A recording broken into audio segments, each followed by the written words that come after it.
Hi everyone. Welcome today to a short look at the movies of Stanley Kubrick, which I think produce a tremendous amount of knowledge, symbolism, including hermetic and alchemic wisdom within the movies.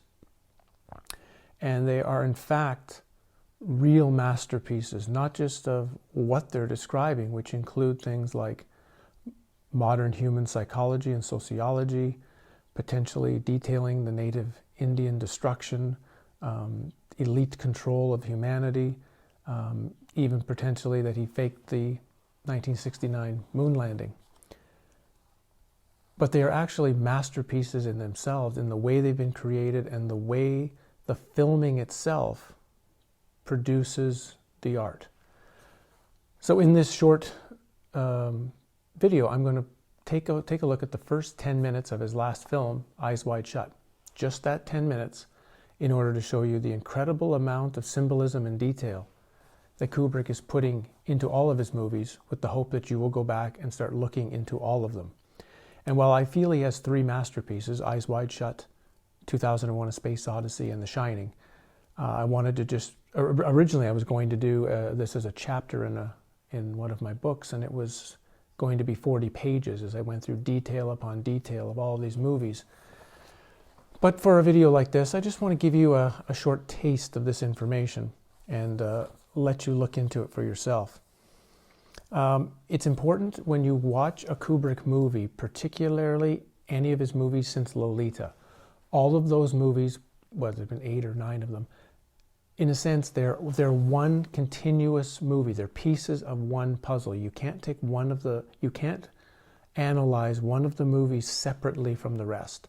And Eyes Wide Shut is really interesting because one of the things I would have shown you if we did the whole thing is how all of the previous movies that he's done are all shown in some way in Eyes Wide Shut. Very symbolically, but quite openly, that he is showing that the culmination of all the movies is Eyes Wide Shut, but all of the movies as a package are needed to be seen sort of in their totality. So you can't take one movie separately and analyze it alone. But I'm going to try to do a little bit of that with you today. If you're looking to go and dig more into the Kubrick movies to get more background, I would recommend the great work of a guy named Rob Ager, who's over at a place called Collative Learning. I'll put the link below.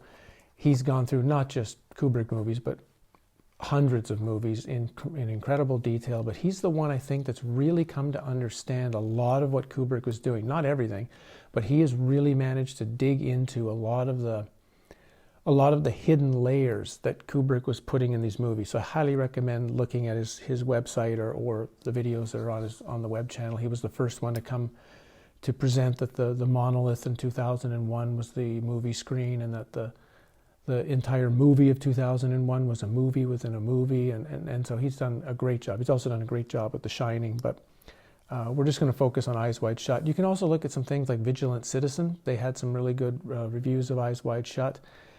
Jay Weidner, I don't know if he did an Eyes Wide Shut. I know he did one on The Shining, but you could look in and see if he also has something, and the links will be below. So we'll start with Eyes Wide Shut, and the film was, of course, starring the big Hollywood couple of the time, Tom Cruise and Nicole Kidman. And what was very interesting about it was many went to the movie hoping to see Tom Cruise and Nicole Kidman having sex. And many were very disappointed at what they claimed was a very boring movie. But again, this is a work of art, and many of it is all presented visually. The dialogue is completely secondary to everything else in the movie. So the things on the walls are actually more important than what the characters are saying. Kubrick demanded that the movie premiere exactly 30 years after the date of the moon landing. So on July 16, 1999 is when he demanded this movie came out. He showed a cut to the studio executives, and then he died 3 days later. It's been widely suggested that his version of the movie was so scary to the executives that they demanded at least 24 minutes of the movie get cut out.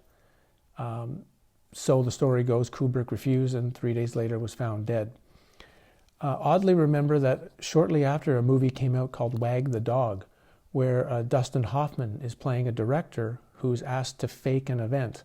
And his name in the movie is Stanley, and he gets killed at the end after trying to tell people about what he did so that he could take credit. The studio, of course, denies that any cuts are made to the film. They claim that the movie you see when you rent a DVD is the movie they wanted, but it's quite obvious on looking through it that several parts are missing. Parts of the story are sort of just left hanging there without anything that connects them to anything else. So it's obvious there's missing pieces in the movie, and you can kind of begin to guess, once you know the symbolism of what he's presenting, you can begin to dig into what was cut out. First, we'll look at the title of the movie, Eyes Wide Shut. Normally that phrase is used as eyes wide open, as to see clearly or to perceive. Again, so the indication here is not just that the eyes are shut and not seeing, but that they're wide shut, meaning that they're being shut. To open wide, it's an action we have to take. So wide shut means it's a conscious or subconscious action that's being taken to shut the eyes, to not see. And who does this eyes wide shut refer to? Is it Tom Cruise within the movie, who we'll quite see tends to be the one in the dark, while his wife tends to be the one in the light and is knowing?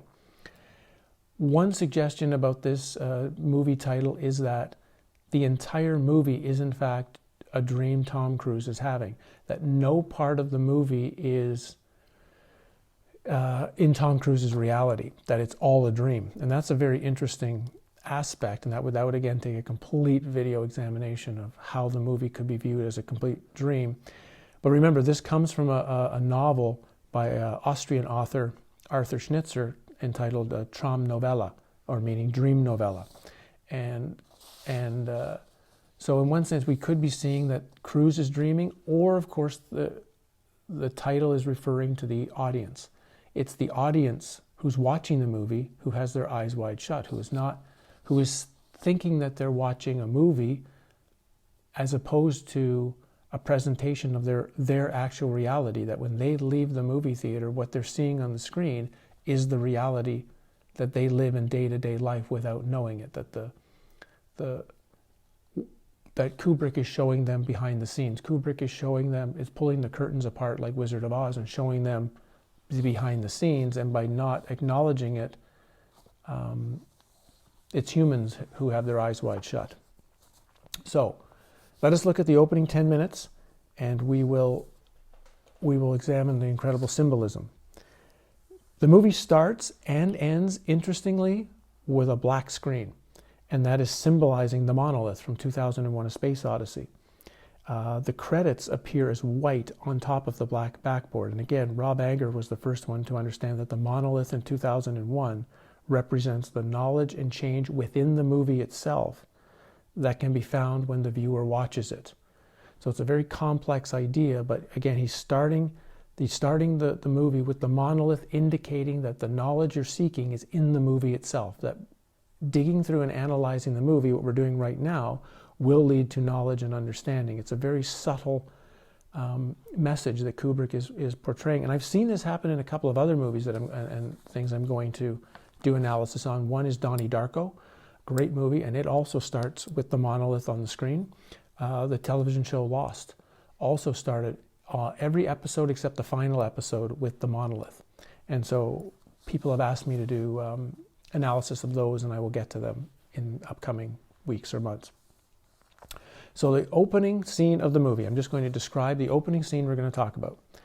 We meet the two characters in their home.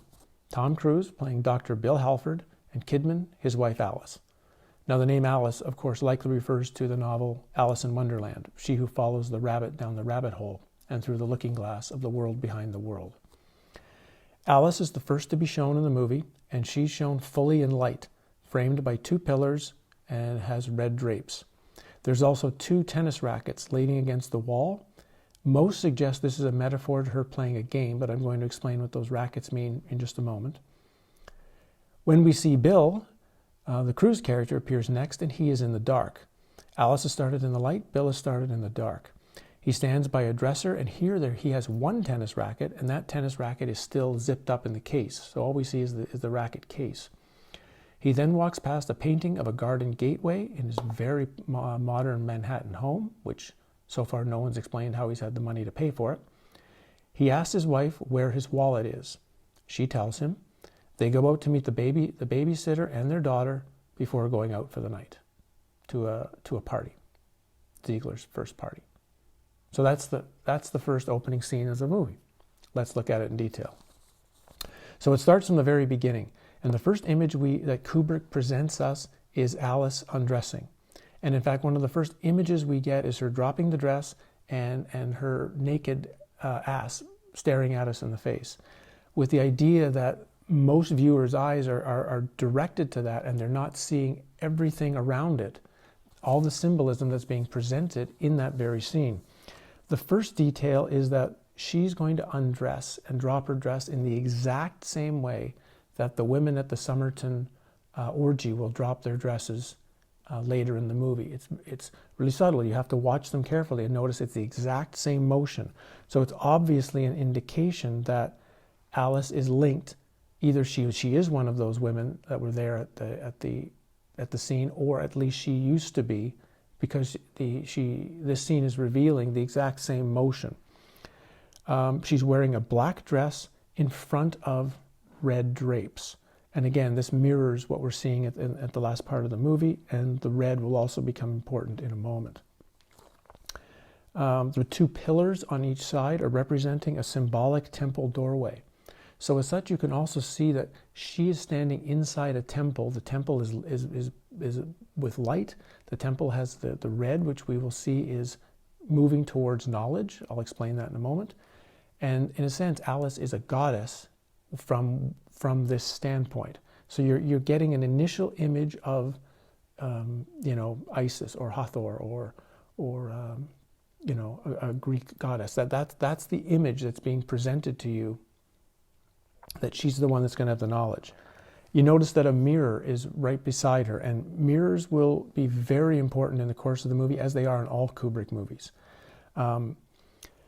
Alice is constantly looking in mirrors, constantly grooming herself. She's showing that basically once she lost her job in the art world, and being fully supported by her husband's salary, while she lives comfortably, she feels bored with her life, and in fact, her life is now how she looks, how she's grooming herself. And when it comes to women in the movie, this is an important one that we can take from Alice right here, is that all of the women in the movie, you'll notice, look the same. All of the key characters, whether it be Mandy, whether it be Domino, whether it be the daughter, whether it be every single woman is going to have a similar look, a similar hair color, almost a similar style of movement. And you can take this to mean there's only one woman in the film. That in some way, all of the women are representing just one woman. Is it representing this goddess figure? Is it representing versions of Alice that Bill is seeing? Is it representing how he sees women in general? Does it represent how society represents the feminine in general? Is it, there's so many layers as to what that can represent, but you'll begin to see that there's only one. There's only one woman actually in the movie. Now let's talk about the tennis rackets. So again, I think I'm the first one to actually have figured out what the tennis racket reference is. There's constant, like I say, you'll read references to playing games or being involved or not involved. But if you go back to Lolita, Kubrick's what I consider first movie of this series, and midway through the movie, Lolita is being taken to Camp Climax, which is pretty obvious what that is and what's going on there. But if you look on the billboard, which is up on the screen now, you'll see, along with the teepee and the people in the canoe, is the crossed tennis rackets, 2 of them. And so again, you're indicating that Alice had to have been part of the same, that what you're seeing is Lolita grown up, right? You're seeing Lolita in her grown up state as Alice, having gone through the experiences and the background of her put into Alice, and she's in the tennis rackets. Bill, of course, by having one tennis racket and having it in the case, in the dark, indicates he has no knowledge of any of this. So again, from one sense, Alice has this knowledge, all of it not necessarily good because it's come from her own very nightmarish experience, obviously, but she has a knowledge of all of these layers that Kubrick is putting into his movies. Bill has none of the knowledge. So let's move on. Bill is being defined by his first line. The first words we hear from him is, "Honey, have you seen my wallet?" So it's two things. He's showing that money dominates his life. In fact, he's often, many times, called Dr. Bill by many, including his wife. Alice often calls him Dr. Bill a couple times too, and that's similar to Dollar Bill, right? His whole world is money. And he often either throws money around or waves his doctor's badge, which is similar in this case to how he views money, how he views his position as a doctor, in order to try to get the people lower than him to do what he wants them to do. Bill believes he's part of an upper class, and he's dealing with people of a lower class to be resolved by his power and his money. And the same thing, Alice to him is a possession. He's a buyer. And in the same token, he's looking for his wallet, but he doesn't know where it is. He's in the dark. Alice knows exactly where the wallet is. It's on his nightstand. How does she know?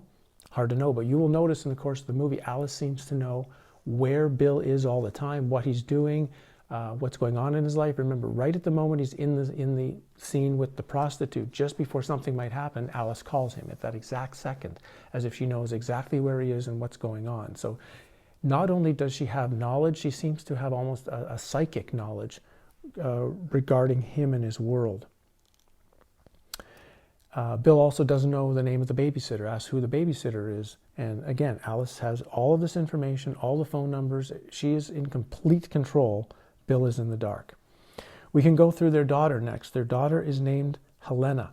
And that's, of course, reference to either Helena of Troy, the great daughter of Zeus, or it could also be reference to Helena Blavatsky, the famous spiritual medium and philosopher responsible for starting the Theosophical movement. And you can see that in the course of the movie, Alice is grooming Helena to become just like her, to become a high-ticket item like her. Again, all the women in the movie are the same. All the women in the movie have in some way the same characteristics. And when we see images later, when you watch Helena, you'll always see her with her mother, often in front of a mirror, grooming themselves, looking a certain way.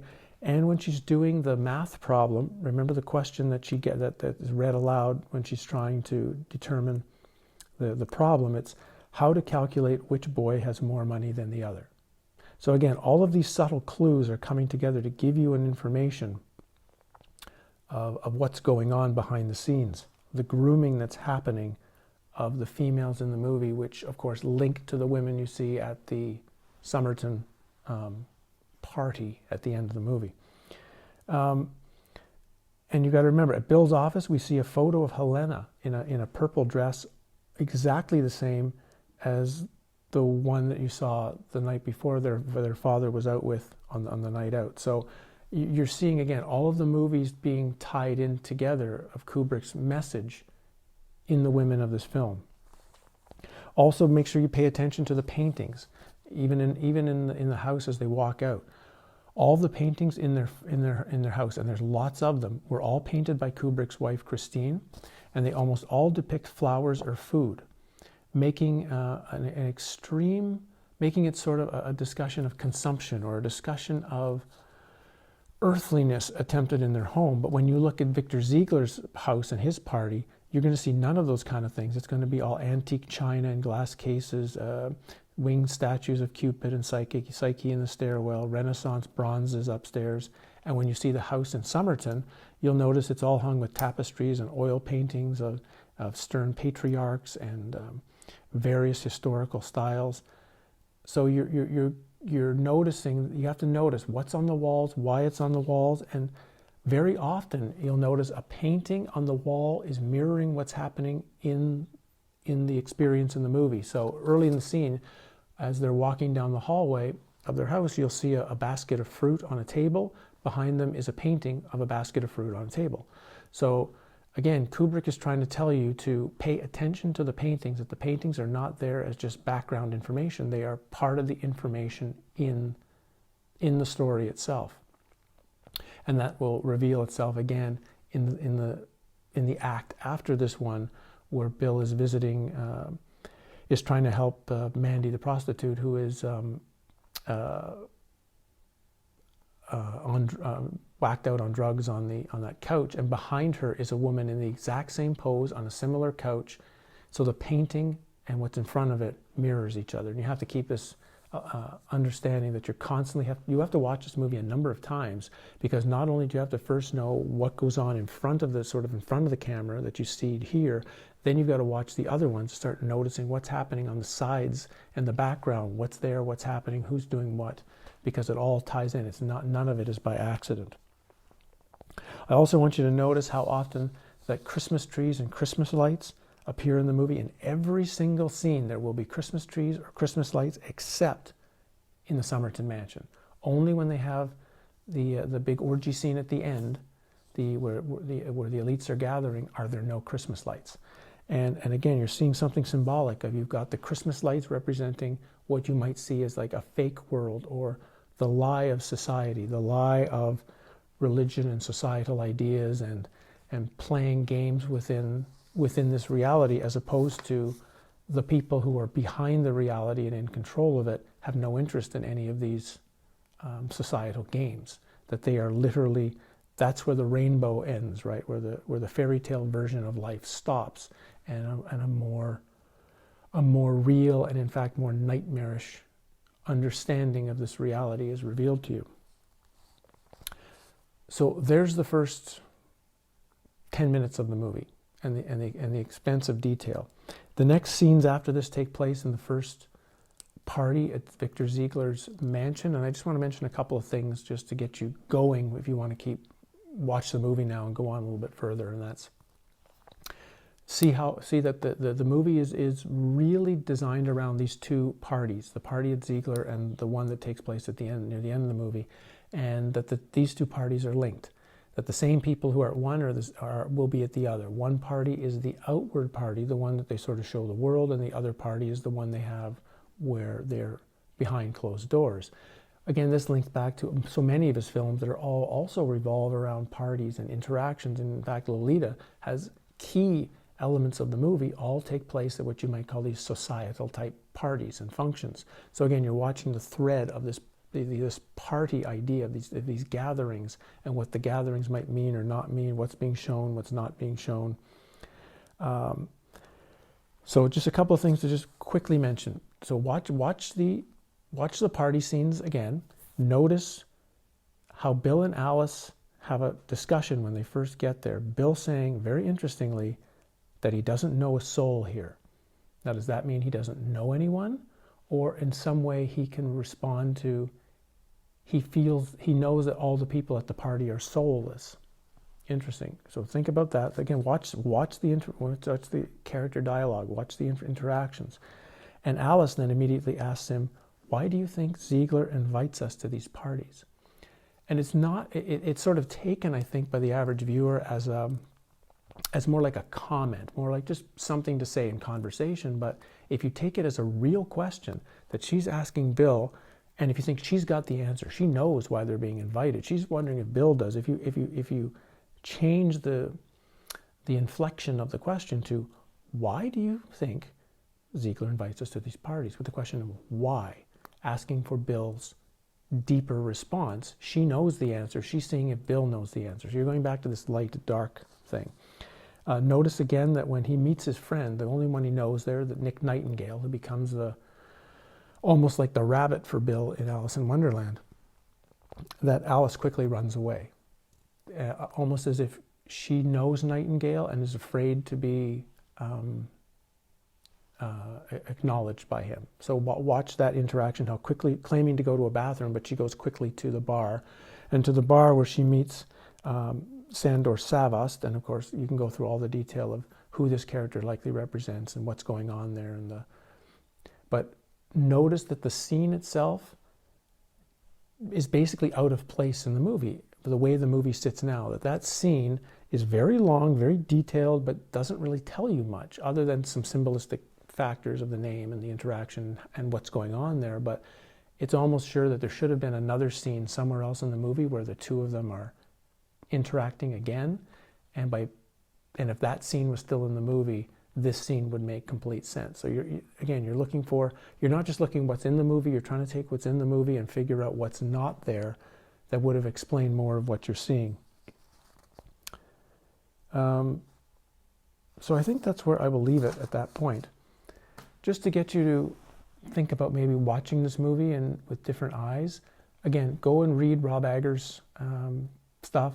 Go read Vigilant Citizens. Go read some others. Go watch some other YouTube videos that have tried to put their own descriptions on and analysis on it, because there are so many layers to these movies that it's good to get some background. Don't take it as, don't believe it necessarily on face value. Just take it as, okay, this is what this person thinks, this is what this person thinks, okay, great. And then watch it yourself and take some time to then see where the symbolism and the information is speaking to you, and where you feel, where you feel Kubrick is, what the message is he's presenting in the way he shot this movie. So I'll leave that there. Thanks again for the subscribers and the likes on the videos, for the comments, for the suggestions for future videos, for purchasing books, for making donations. It's all appreciated. I'll be back in a few days with another video. Thanks.